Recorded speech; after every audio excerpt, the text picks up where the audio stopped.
ম্যাচের শুরুতেই ফয়েতের গোলে পিছিয়ে পড়া রিয়াল মাদ্রিদ ম্যাচ শেষ করে কিলিয়ান এমবাপ্পের জোড়া গোলে পূর্ণ 3 পয়েন্টের জয় নিয়েই। এমনকি দীর্ঘদিন পর আবারও লা লিগার শীর্ষে ফিরেছে কার্লো আনচেলত্তির দল। অথচ এমন ম্যাচে কিনা খবরের শিরোনামে এসেছেন আনচেলত্তি হুমকি দিয়েই। জি, ঠিকই শুনছেন। শনিবার ভিয়ারিয়ালের বিপক্ষে তাদের মাটিতে 8 বছর পর কোনো ম্যাচ জেতা রিয়াল ম্যাচ শেষে খবরের শিরোনামে তাদের কোচের হুমকিতে। ভিয়ারিয়ালের বিপক্ষে 2-1 গোলের জয়েও পুরোপুরি সন্তুষ্ট নন কোচ কার্লো আনচেলত্তি। কিলিয়ান এমবাপ্পের জোড়া গোলে প্রতিপক্ষের মাঠ থেকে 3 পয়েন্ট নিয়ে ফিরলেও ম্যাচ সূচি নিয়ে তীব্র অসন্তোষ প্রকাশ করেছেন তিনি।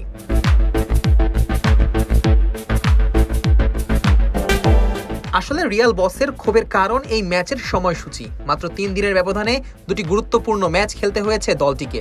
বুধবার রাতে চ্যাম্পিয়ন্স লিগের শেষ 8-এর গুরুত্বপূর্ণ ম্যাচে অ্যাথলেটিকো মাদ্রিদের বিপক্ষে রোমাঞ্চকর এক লড়াইয়ে নামতে হয়েছিল রিয়ালকে, যে ম্যাচের ফলাফল আসেনি অতিরিক্ত সময়েও।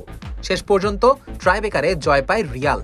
কিন্তু ম্যাচ শেষ হতে হতে কেটে যায় মধ্যরাত, আর তারপরই মাত্র 66 ঘন্টার মধ্যে মাঠে নামতে হয় লা লিগার আরেকটি গুরুত্বপূর্ণ ম্যাচে। আমরা পাওয়ার জেনারেশন, বিবিজেই শক্তি চুমুকে অ্যাকশন, পাওয়ার চুমুকে অ্যাকশন।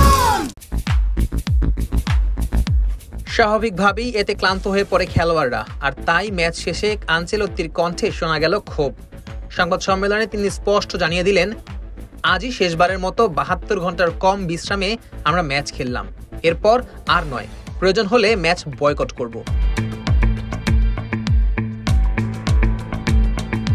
রিয়াল মাদ্রিদ চেয়েছিল ম্যাচের সময় পেছাতে, কিন্তু লা লিগা কর্তৃপক্ষ তাতে সাড়া দেয়নি। অথচ তাদের দুই প্রতিদ্বন্দ্বী বার্সেলোনা ও অ্যাথলেটিকো মাদ্রিদ উভয়েই একদিন বাড়তি বিশ্রাম পেয়েছে।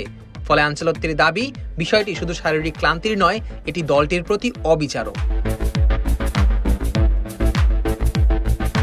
ফিফার নিয়ম অনুযায়ী দুটি ম্যাচের মধ্যে অন্তত 72 ঘন্টার ব্যবধান থাকা উচিত, তবে চূড়ান্ত সিদ্ধান্ত থাকে প্রতিযোগিতা কর্তৃপক্ষের হাতে। তাই রিয়াল এবার ফিফার দ্বারস্থ হতে চায়, যাতে ভবিষ্যতে এমন পরিস্থিতির পুনরাবৃত্তি না হয়। যদিও কঠিন এই পরিস্থিতির মধ্যেও মাঠে নেমে নিজেদের সামর্থ্যের প্রমাণ দিয়েছে রিয়াল মাদ্রিদ। শুরুতে পিছিয়ে পড়লেও মাত্র 6 মিনিটের ব্যবধানে 2 গোল করে জয় নিশ্চিত করেছেন কিলিয়ান এমবাপ্পে। তার এই পারফরমেন্সে আপাতত লা লিগার শীর্ষস্থান দখল করেছে রিয়াল। তবে বার্সেলোনা ও অ্যাথলেটিকো রিয়াল মাদ্রিদের চেয়ে ম্যাচ কম খেলেছে, তাই লিগ শিরোপার লড়াই এখনো পুরো দমে জমে আছে। এখন দেখার বিষয়, আনচেলত্তির এই হুঁশিয়ারির পর লা লিগা কর্তৃপক্ষ ভবিষ্যতে সিদ্ধান্ত পরিবর্তন করে কিনা। তবে এক জিনিস নিশ্চিত, পরবর্তী মৌসুম থেকে রিয়াল মাদ্রিদ 72 ঘন্টার কম বিরতির মধ্যে আর কোনো ম্যাচ খেলতেই চাইবে না। Nazmus Sakib, on field.